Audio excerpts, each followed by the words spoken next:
The Story of Prince Ahmed and the Fairy Paribanou, Part 2.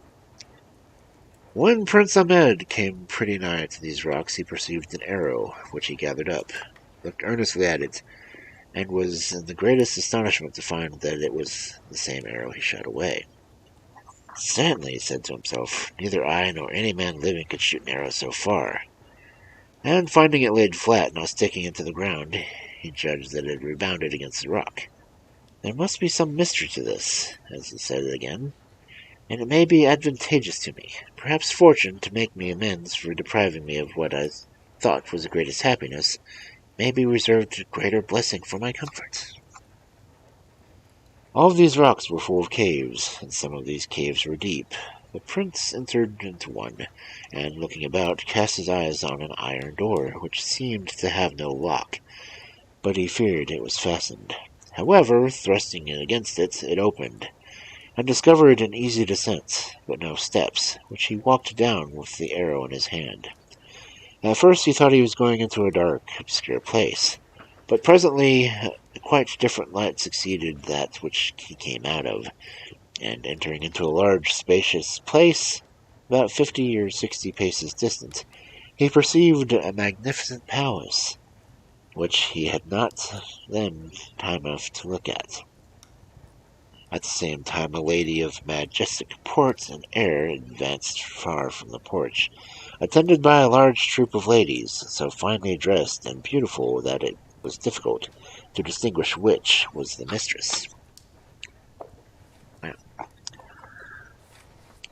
As soon as Prince Ahmed perceived the lady, he made all the imaginable haste to go and pay his respects, and the lady, on her part, seeing him coming, prevented him from addressing his disclosure to her first, but said to him, "Come near, Prince Ahmed, you are welcome."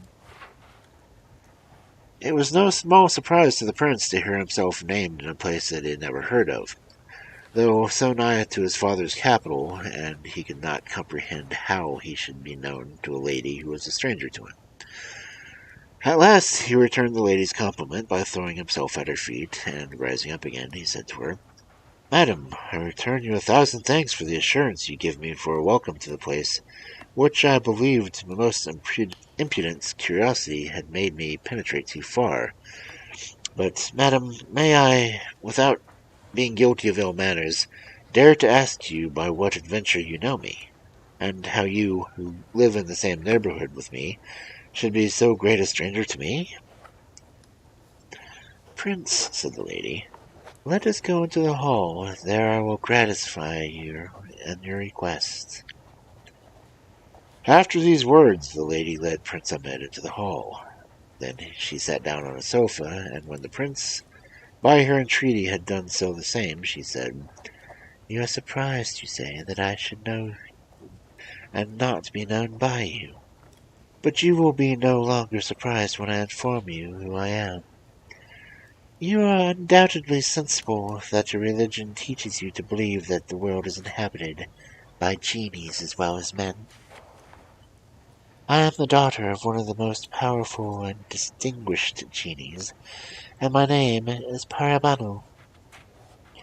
The only thing that I have to add is that you seem worthy of a more happy fate than that of possessing the Princess Noranahar, that you might attain to. I was present when you drew your arrow, and foresaw it would not go beyond Princess Haines. I took it in the air and gave it the necessity motion to strike against the rocks near which you found it. And I tell you that it lies in your power to make use of the favorable opportunity which presents itself to make you happy." As Princess Paribanou pronounced these last words with a different tone, and looked at the same time tenderly upon Prince Ahmed, with a modest blush on her cheeks, it was no hard matter for the prince to comprehend what happiness she meant. He presently considered that the Princess Noranahar would never be his, and that the fairy Paribanou excelled her beauty infinitely, with agreeable wit and, as much as could be conjectured by the magnificence of the palace, in immense riches. He blessed the moment that he thought of seeking after his arrow a second time, and, yielding to his love, "Madam," replied he, "should I all my life have the happiness of being your slave, and the admirer of many charms which ravish my soul, I should think myself the most blessed of men. Pardon in me the boldness which inspires me to ask this favor, and don't refuse to admit me into your court, a prince who is entirely devoted to you." "Prince," answered the fairy, "will you not pledge your faith to me, as well as I give mine to you?" "Yes, madam," replied the prince, in an ecstasy of joy. "What can I do better and with greater pleasure? Yes, my sultaness, my queen, I'll give you my heart without the least reserve." "Then," answered the fairy, "you are my husband and I am your wife. But, as I suppose," pursued she, "that you have eaten nothing today, a slight repast shall be served up for you, while preparations are making for our wedding feast at night, and then I shall show you the apartments of my palace, and you shall judge if this hall is not the meanest part of it." Some of the fairy's women, who came into the hall with them, and guessed her intentions, went immediately out, and returned presently with some excellent meats and wines. When Prince Ahmed had ate and drunk as much as he cared for, the fairy Paribanou carried him through the apartments, where he saw diamonds, rubies, and emeralds, and all sorts of fine jewels intermixed with pearls, agates, jasper, porphyries, and all sorts of precious marbles. But not to mention the richness of the furniture, which is inestimable. There was such a profuseness throughout that the prince, instead of ever having seen anything like it, owned that he could not have imagined that there was anything in the world that could come up to it. "Prince," said the fairy, "if you admire my palace so much, which, indeed, it is very beautiful, what would you say to the palaces of the chief of our genies, which are much more beautiful, spacious, and magnificent? I can only charm you with my gardens, but we will let that alone till another time. Night draws near, and it will be time to go to supper." The next hall which the fairy led the prince into, and where the cloth was laid for the feast, was the last apartment the prince had not seen, and not in the least inferior to the others. At his entrance into it he admired the infinite numbers of sconces of wax candles, perfumed with amber, and multitude of which, instead of being confused, were placed with so just a symmetry as formed an agreeable and pleasant sight. A large side table was set out with all sorts of gold plate, so finely wrought that the workmanship was much more valuable than the weight of the gold. Several choruses of beautiful women, richly dressed, and whose voices were ravishing, began a concert, accompanied with all sorts of the most harmonious instruments, and when they were set down at the table, the fairy Paribanou took care of the Prince Ahmed to the most delicate meats, and which she named as she invited him to eat them, and which the prince found to be so exquisitely nice that he commended them with exaggeration, and said that the entertainment far surpassed those of man. He found also the same excellence in the wines, which neither he nor the fairy tasted till the dessert was served up, which consisted of the choicest sweetmeats and fruits. The wedding feast was continued the next day, or rather, the days following the celebration were a continual feast. At the end of 6 months, Prince Ahmed, who always loved and honored the Sultan his father, conceived a great desire to know how he was, and that desire could not be satisfied without going to see. He told the fairy of it, and desired she would give him leave.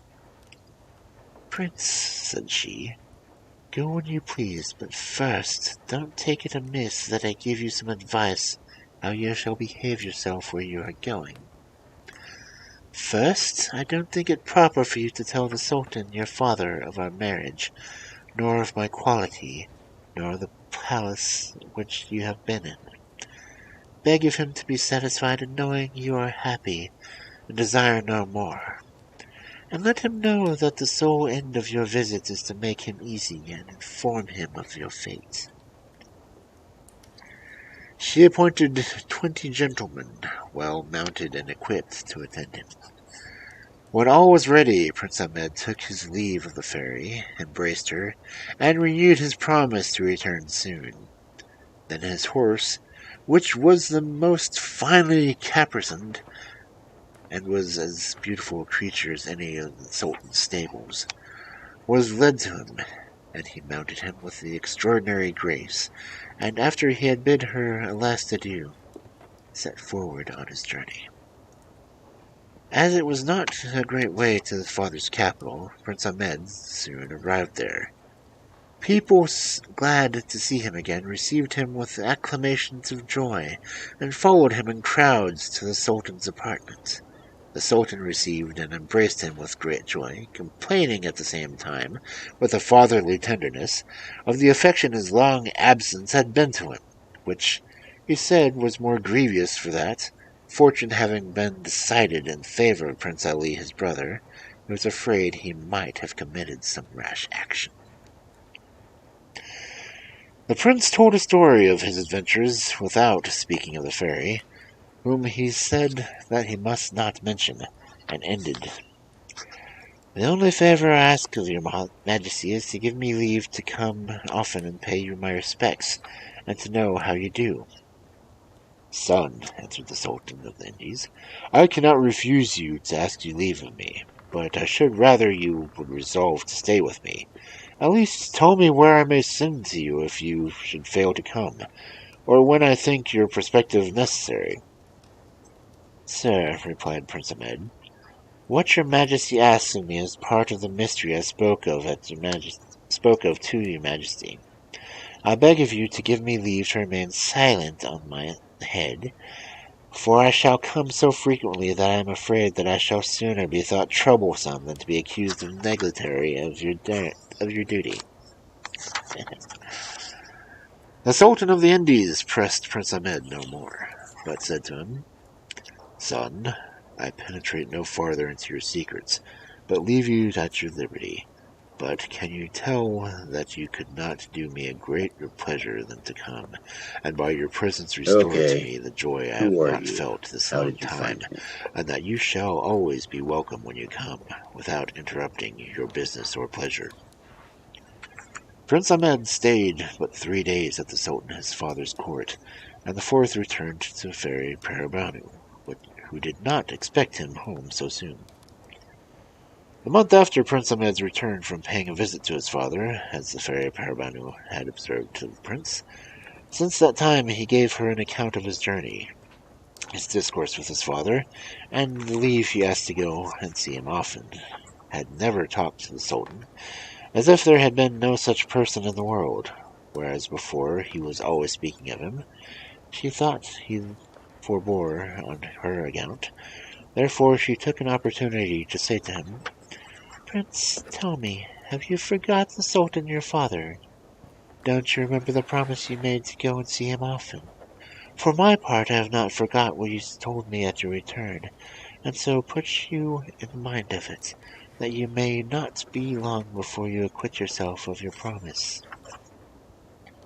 So Prince Ahmed went the next morning with the same attendants as before, but much finer, and himself more magnificently mounted, equipped, and dressed, and was received by the Sultan with the same joy and satisfaction. For several months he constantly paid his visits, always in a richer and more finer equipage. At last some viziers, the Sultan's favourites, who judged of Prince Ahmed's grandeur and power by the figure of his cut. He, the Sultan, was jealous of his son, saying that it was to be feared he might inveigle himself in the people's favour and dethrone him.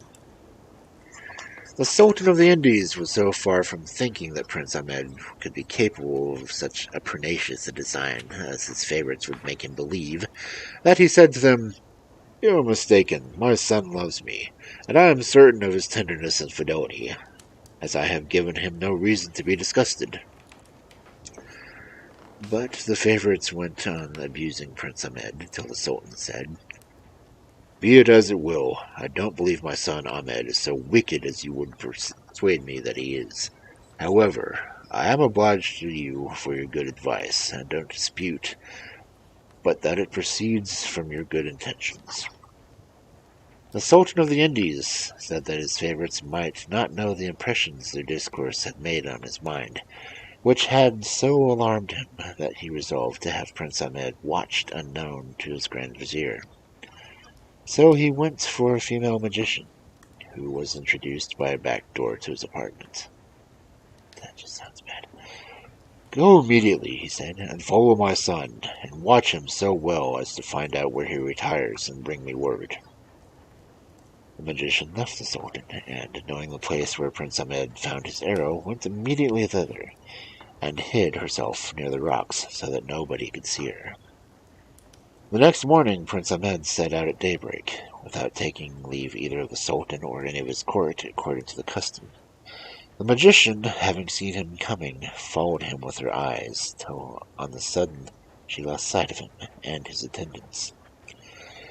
As the rocks were very steep and craggy, they were insurmountable barriers, so that the magician judged that they were but two things for it.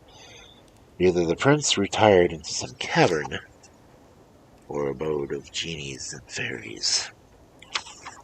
Therefore she came out of the place where she hid and went directly to follow, which she traced until she came at the farther end, looking carefully about on all sides, but, notwithstanding all her diligence, could perceive no opening, not so much as the iron gate which Prince Ahmed discovered, which was to be seen and opened by none but men, and only to such whose presence was agreeable to the fairy Paribanou.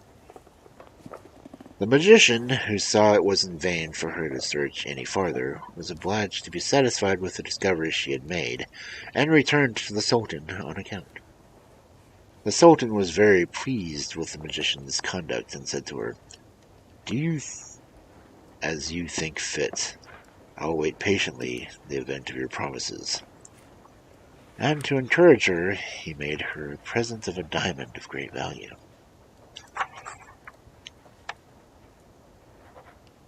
As Prince Ahmed had obtained the fairy Paribou's leave to go to the Sultan's Indies court once a month, he never failed, and the magician, knowing the time, went a day or two before the foot of the rock, where she lost sight of the prince and his attendants, and waited there. The next morning Prince Ahmed went out, as usual, at the iron gate, with some attendants as before, and passed by the magician, whom he knew not to be such, and, seeing her lie with her head against the rock, and complaining as if she were in great pain, he pitied her, turned his horse about, and went to her, and asked her what was the matter with her, and what he could do to help her. The artful sorceress looked at the prince in a pitiful manner, without ever lifting up her head, and answered in broken words and sighs, as if she could not hardly fetch her breath, and that she was going to the capital city, but on her way thither she was taken with so violent a fever that her strength failed her, and she was forced to lie down where he saw her, far from any habitation, and without any hopes of assistance.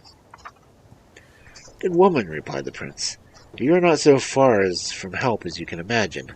I am ready to assist you and convey you where you will meet with a speedy cure. Only get up and let one of my people take you behind them." At these words, the magician, who pretended sickness only to know where the prince had lived and what he did, refused not the charitable offer he made her, but that her actions might correspond with her words, she made many pretended vain endeavors to get up. At the same time, two of the prince's attendants, alighting off their horses, helped her up and set her behind another, and mounted their horses again, and followed the prince, who turned back to the iron gate, which was opened by one of his retainers who rode before. And when he came into the outward court of the fairy, without dismounting himself, he sensed to her that he wanted to speak with her.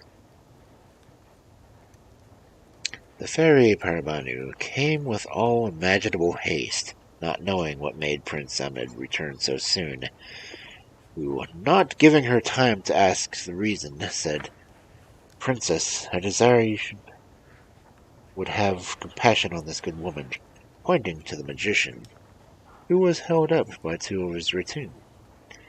"I found her in the condition you see her in, and promised her the assistance she stands in need of, and am persuaded that you, out of your own goodness, as well as upon the entreaty, will not abandon her." The fairy Paribanou, who had eyes fixed upon the pretend sick woman all the time that the prince was talking to her, understood two of her women who followed her to take her from the two men who held her, and carry her into an apartment of the palace, and take as much care of her as she would herself. While the two women executed the fairy's commands, she went up to Prince Ahmed and whispered in his ear, "Prince, this woman is not sick as she pretends to be, and I am very much mistaken if she is not an impostor, who will be the cause of great trouble to you. But don't be concerned. Let what will be devised against you be persuaded that I will deliver you out of all snares that she will be laid for you. Go and pursue your journey." This discourse of the fairy did not in the least frighten Prince Ahmed. "My princess," he said, "as I do not remember I ever designed anybody to injury, I cannot believe anybody could have thought of doing one me. But if they have, I shall not, nevertheless, forbear doing good whenever I have the opportunity." Then he went back to his father's palace. In the meantime, the two women carried the magician into a very fine apartment, richly furnished. There they sat her down upon a sofa, and with her back supported with a cushion of gold brocade, while they made a bed of the same sofa before her, the quilt of which was finely embroidered in silk, the sheets of the finest linen, and the coverlet cloth of gold. When they had put her into bed, for the old sorceress pretended that her fever was so violent she could not help herself in the least, one of the women went out and returned soon again with a china dish in her hand, full of a certain liqueur, which she presented to the magician, while the other helped her to sit up. "Drink this liqueur," she said. "It is the water of the Fountain of Lions, and a sovereign remedy against all fevers whatsoever. You will find the effect of it in less than an hour's time." The magician, to dissemble the better, took it after a great deal of entreaty, but at last she took the china dish, and, holding back her head, swallowed down the liqueur. When she was laid down against the two women, covered her up. "Lie quiet," said she who brought her up the china cup, "and let the little sleep if you can. We'll leave you, and hope to find you perfectly cured when we again come in our hence." The two women came again at the time they said they would, and found the magician up and dressed, and sitting on the sofa. "Oh, admirable potion," she said. "It has wrought its cure much sooner than you told me it would, and I shall be able to prosecute my journey." The two women, who were fairies as well as their mistress, after they had told the magician how glad they were that she was cured so soon, walked before her and conducted her through several apartments, all more noble than that wherein she lay, into a large hall, the most richly and magnificently furnished of all the palace. Paribanou sat in this hall on a throne of massive gold, enriched with diamonds, rubies, pearls, of extraordinary size, and attended on each hand by a great number of beautiful fairies, all richly clothed. At the sight of such majesty, the magician was not only dazzled, but was so amazed that, after she prostrated herself before the throne, she could not open her lips to thank the fairy as she proposed. However, Paribanou saved her the trouble and said to her, "Good woman, I'm glad I had the opportunity to oblige you, and to see you are able to pursue your journey. I won't detain you, but perhaps you may not be so displeased to see my palace. Follow my women, and they will show it to you." Then the magician went back and related to the Sultan of the Indies all that had happened, and how very rich Prince Ahmed was since his marriage to the fairy, richer than all the kings in the world, and how there was a danger that he should come and take the throne from his father. Honestly, why would he want it? Though the Sultan of the Indies was very well persuaded that Prince Ahmed's natural disposition was good, yet he could not help being concerned at the disclosure of the old sorceress, to whom, when she was taking her leave, he said, "I thank thee for the pains thou hast taken, and thy wholesome advice. I am so sensible of the great importance it is to me that I shall deliberate upon it in council." Now the favorites advised the prince should be killed, but the magician advised differently. "Make him give you all the wonderful things, by the fairy's help, till she tires of him and sends him away. As, for example, every time your majesty goes into a field, you are obliged to be at such great expense, not only in pavilions and tents of your army, but likewise in mules and camels to carry their luggage. Now, might you not engage him to use his interest with the fairy to procure you a tent which might be carried in a man's hand, and which should be so large as to shelter your whole army against bad weather?" It's a hell of a tent. When the magician had finished her speech, the Sultan asked his favorites if they had anything better to propose, and finding them all silent, determined to follow the magician's advice, as the most reasonable and most agreeable to his mild government. The next day the Sultan did as the magician had advised him, and asked for the pavilion. Prince Ahmed never expected that the Sultan, his father, would have asked for such a thing, which at first he appeared so difficult, not to say impossible. Though he knew not absolutely how great the powers of the genie and fairies was, he doubted whether he extended so far as to encompass such a tent as his father desired.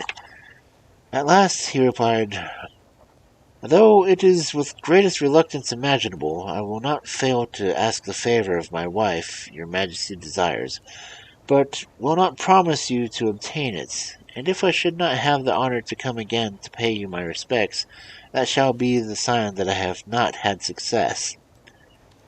But beforehand, I desire you to forgive me, and consider that you yourself have reduced me to this extremity." "Son," replied the Sultan of the Indies, "I should be very sorry if what I ask of you cause me the displeasure of never seeing you more. I find you don't know the power a husband has over a wife, and yours would show that her love to you was very indifferent if she, with the power she has of a fairy, should refuse you so trifling a request as this I desire to ask of you for her of my sake." The prince went back, and was very sad for fear of offending the fairy. She kept pressing him to tell her what was the matter, and at last he said, "Madam, you may have observed that hitherto I have been content with your love, and have never asked you any other favor. Consider then, I conjure you, that it is not I, but the Sultan my father, who, indiscreetly, or at least I think so, begs of you a pavilion large enough to shelter him, his court, and army from the violence of the weather, and which a man may carry in his hand. But remember, it is the Sultan my father who asked for this favor." Prince, replied the fairy, smiling, I am sorry that so small a matter should disturb you, and make you so uneasy as you appear to me. Then the fairy sent her treasurer, to whom, she came, she said, Noragaham, which was her name, bring me the largest pavilion in my treasury. Noragahan presently returned with the pavilion, which she could not only hold in her hand, but in the palm of her hand, when she shut her fingers, and presented it to her mistress, who gave it to Prince Ahmed to look at. When Prince Ahmed saw the pavilion which the fairy called the largest in her treasury, he fancied she had a mind to jest with him, and thereupon the marks of his surprise appeared presently in his countenance, which Paribanou perceived and burst out laughing. What, Prince, she said, do you think I jest with you? You will see presently that I am in earnest. Noragahan, she said to her treasurer, taking the tent out of the Prince Ahmed's hands, go and set it up, so that the prince may judge whether it may be large enough for the Sultan his father. The treasurer went immediately out of the palace, and carried it a great way off.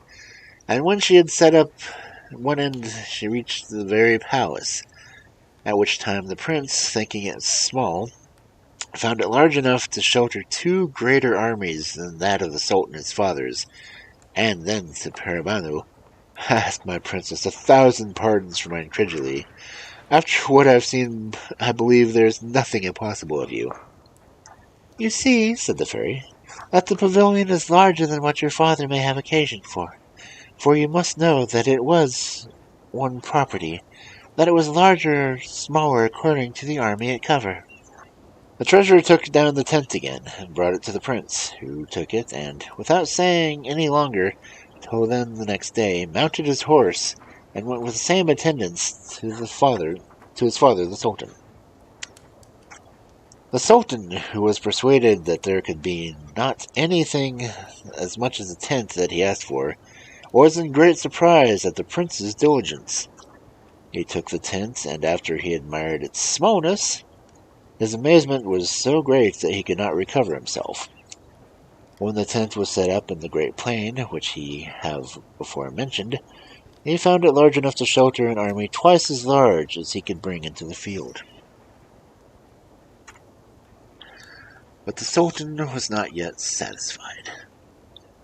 Son, he said, I have already expressed to you how much I am obliged to you for the present of the tent you have procured me, that I look upon it the most valuable thing in all my treasury. But you must do one more thing for me, which will be every whit as agreeable to me. I am informed that the fairy, your spouse, makes use of a certain water, called the water of the Fountain of Lions, which cures all sorts of fevers, even the most dangerous, and as I am perfectly well persuaded, my health is dear to you. I don't doubt but you will ask her for a bottle of that water for me, and bring it to me as a sovereign medicine, which I may make use of when I go occasion. Do this for me this piece of service, and therefore complete the duty of a good son towards a tender father. Jeez, bossy dad. The prince returned and told the fairy what his father had said. There's a great deal of wickedness in this demand, she answered, as you will understand by what I am going to tell you. The Fountain of Lions is situated in the middle of the court of the great castle, the entrance of which is guarded by 4 fierce lions, 2 of which sleep alternately, while the other 2 are awake. But don't let that frighten you. I'll give you the means to pass them without any danger. The fairy Paribanou was at that time very hard at work, and as she had several clues of thread by her, she took one up, and presenting it to Prince Ahmed, said, First take this clue of thread. I'll tell you presently its use of it. In the second place, you must have 2 horses. One you must ride yourself, and the other you must lead, which must be loaded with a sheep cut into 4 quarters. That must be killed today. In the third place, you must be provided with a bottle, which I will give you to bring the water in. Set out early tomorrow morning, and when you have passed the iron gate, throw the clue of thread before you, which will roll until it comes to the gates of the castle. Follow it, and when it stops, the gates will open. You will see the 4 lions. The 2 that are awake still, by their roaring, wake the other 2. But don't be frightened, but throw each of them a quarter of mutton, and then clap spurs to your horse and ride to the fountain, fill your bottle without lighting, and then return with the same expedition.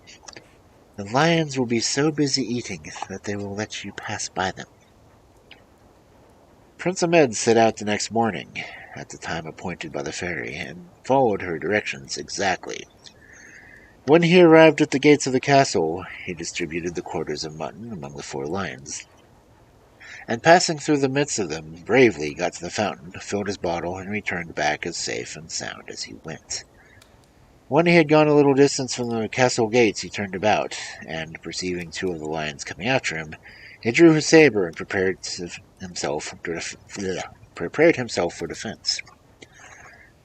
But as he went forward to draw, saw one of them turned out of the road at some distance, and showed by his head and tail that it did not come to him by any harm, but only to go before him, and that the other stayed behind to follow.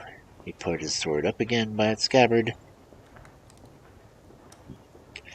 Guarded in this manner, he came to the capital of the Indies, but the lions never left him at all till they conducted him to the gates of the Sultan's palace, after which they returned the same way they came, though not without frightening all that saw them. For all they went in a very gentle manner, and showed no fierceness.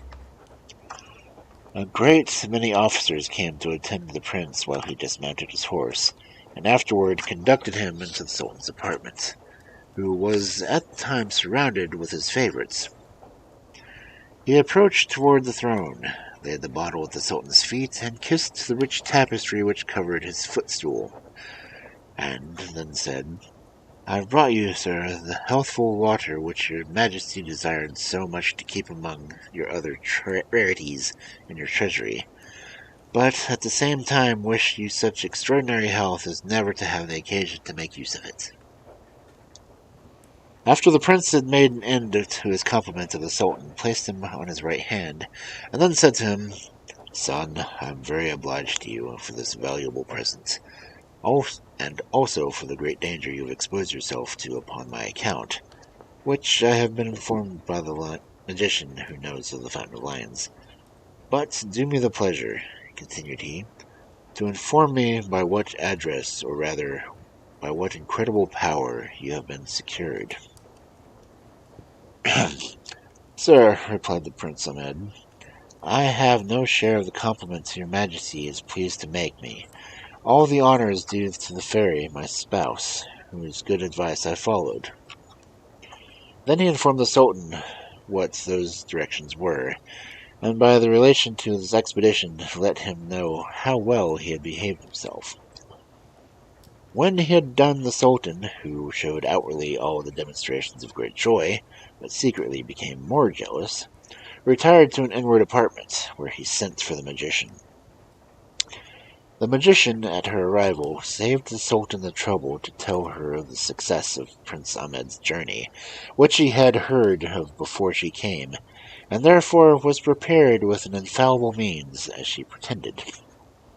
This means she communicated to the Sultan, who declared it the next day to the prince, in the midst of all his couriers, in the words, "Son," he said, "I have one more thing to ask of you, after which I shall expect nothing more of your obedience, nor of your interest with your wife.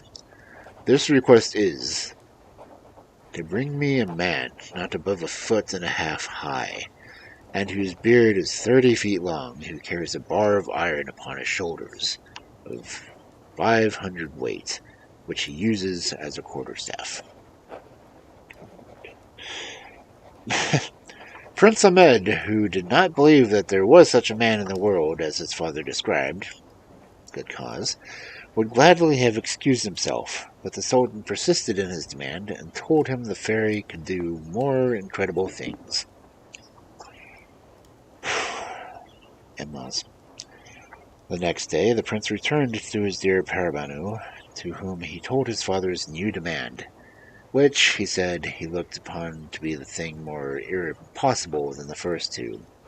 For, added he, I cannot imagine there be such a man in the world. Without doubt, he has his mind to whether or no I am silly as to go about it, or he has a design on my ruin.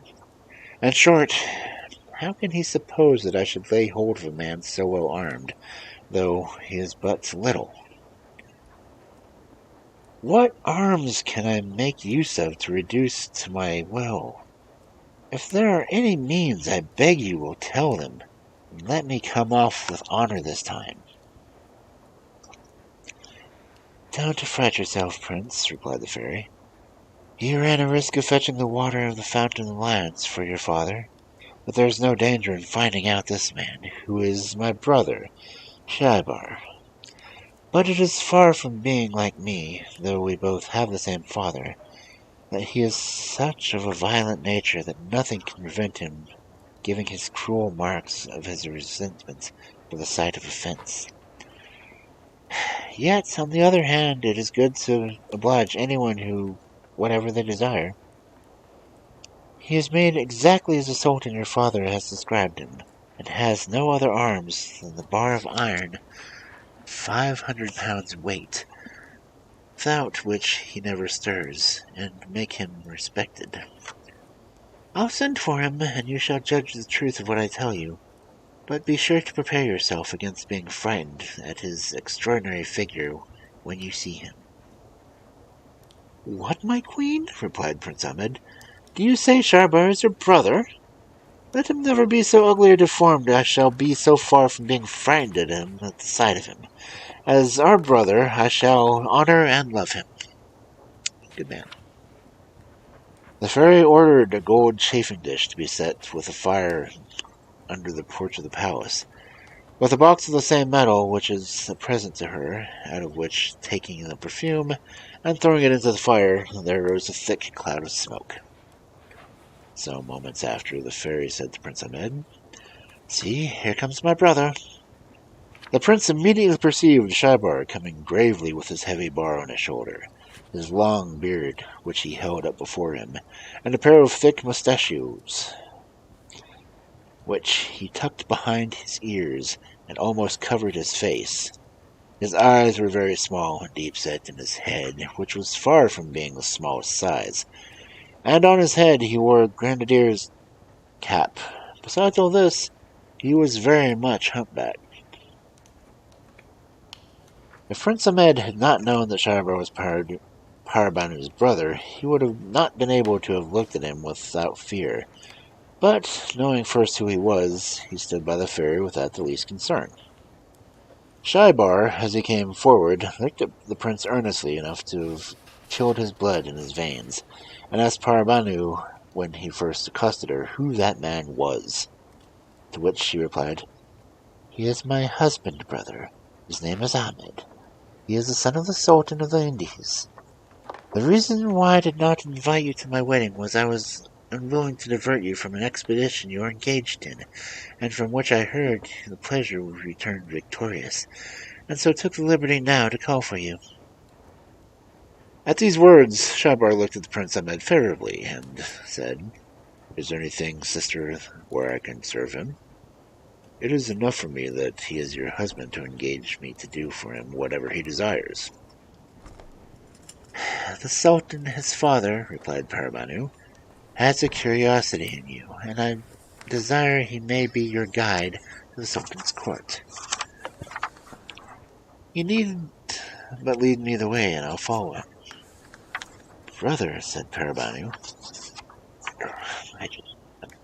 it is too late to go today, therefore stay till tomorrow morning, and in the meantime I'll inform you of all that has passed between the Sultan of the Indies and Prince Ahmed since our marriage. The next morning, after Shaibar had been informed of the affair, he and Prince Ahmed set out to the Sultan's court.